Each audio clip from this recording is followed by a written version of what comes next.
እግዚአብሔር ይመስገን ወደዚህ ቸርች የመጣሁት በአንድ ወንድም አማካኝነት ነው እና ያ ወንድም ነበር አንድ የሚጸልይ አገልጋይ አለ ይጸልይልሻል ብሎ ወደዚህ ቸርች ያመጣኝና በዛን ታይም ደግሞ እኔ በአንድ ኬዝ ገጥሞኝ በጣም የምጨነቅበት ማለቅስበት ማዝንበት ነበረ።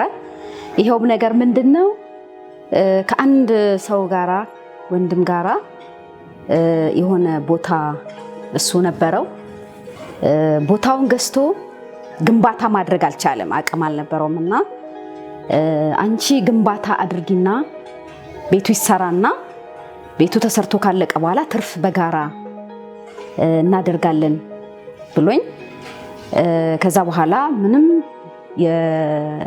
ከቃላት ከንግግር ያለፈ ውል ያደረኩት ነገር የለም።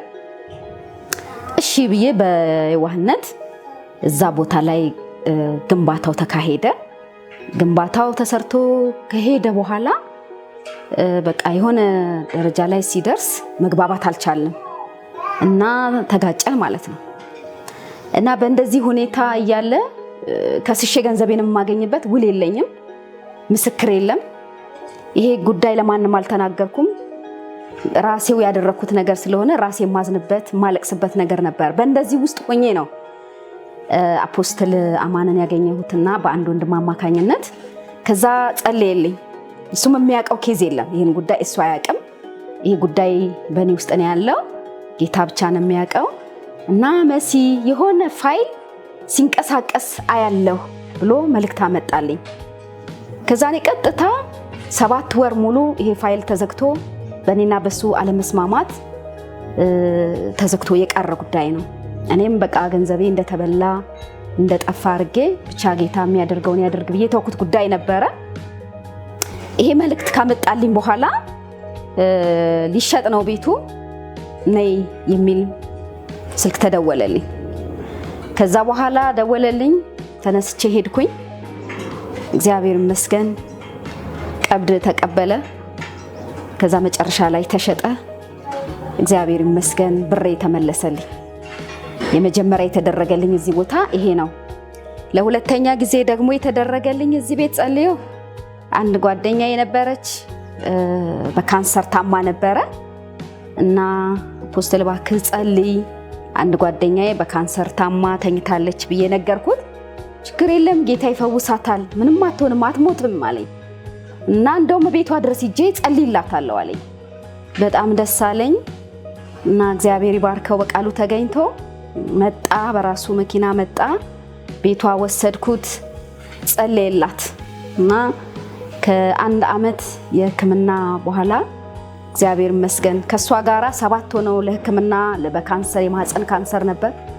በጣም ከመቆየቷ የተነሳ ሰውነቷ ላይ ካንሰሩ ተሰራጭቶ ነበር። ትድናለች ያለ አልነበረም። ከሷ ጋር የገቡ 7 ሰዎች 6ቱ ሲሞቱ እሷ ተፈውሳ አሁን በሙሉ ጤንነት ላይ ናት። እግዚአብሔር ይመስገን። ለሶስተኛ ጊዜ ያደረገልኝ በአፖስትል ጸጋ የተጠቀምኩት አንዲት ልጅ ነበረች። እሷን ወደ ጌታ መጣሁና ግን አልጸናች።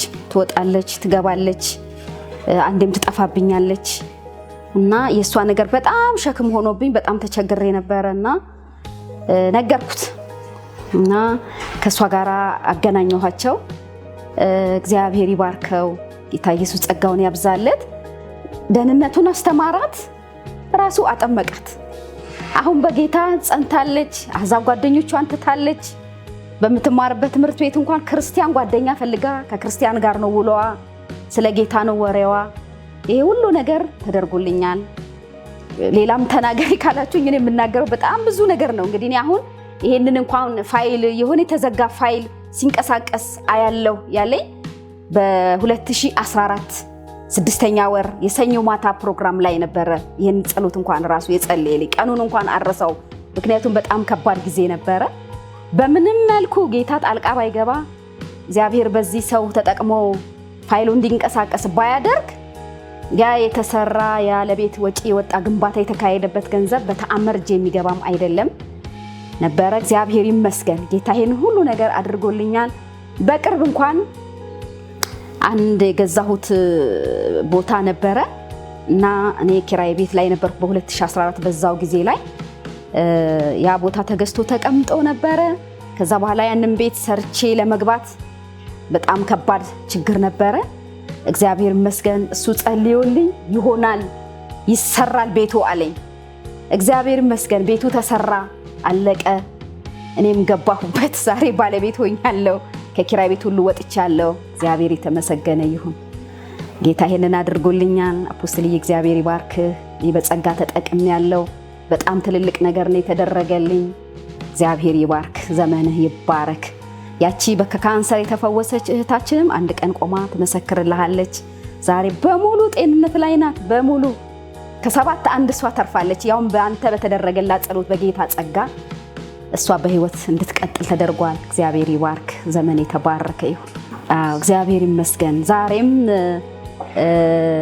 በብዙ ነገር ከካንሰር በላይ ምንም የለም እና ካንሰሩ እሷ ሳታቅ ማለት ደብቃ 1 ዓመት ሙሉ ነው ደብቃ ወደ ሕክምና ሳትሄድ ይዛው የከረመችው። በዚህ ታይም ነው ሰውነቷ ላይ ካንሰሩ የተሰራጨው። ይሄ በጣም ተስፋ የሚያስቆርጥ በፍጹም የጌታ ጣልቃ ገብነት ከሌለ በስተቀር ትድናለች ብሎ የጠበቀም አልነበረም። ዛሬም እንደዚህ በከባድ በሽታ ውስጥ በብዙ ችግር ውስጥ በብዙ ግራ መጋባት ውስጥ በብዙ እንቆቅልሽ ውስጥ ያሉ ወገኖች ቢኖሩ በዚህ ጸጋ እንደኛ ቢጠቀሙ እንቆቅልሻቸው ቢፈታ ከስቃያቸው ቢያርፉ ከጭንቀታቸው ቢያርፉ ወደዚህ ጸጋ ወደዚህ ሰው መተው እንዲገለገሉ እላለሁ። እግዚአብሔር ዘመንህን ይባርክ። አገልግሎት ይስፋ። ተባረክ። አሜን።